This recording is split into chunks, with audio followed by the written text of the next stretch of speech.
से सपोर्ट नहीं के मिला कहीं मत छोड़ दी भाई लोग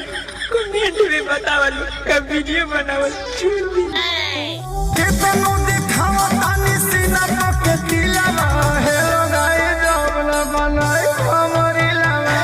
लगाई जौना बनाई हमरी लवा हे लगाई जौना बनाई हमरी लवा लगाई जौना बनाई हमरी लवा লাইক কর কমেন্ট কর ভিডিওটা ভাইরাল কর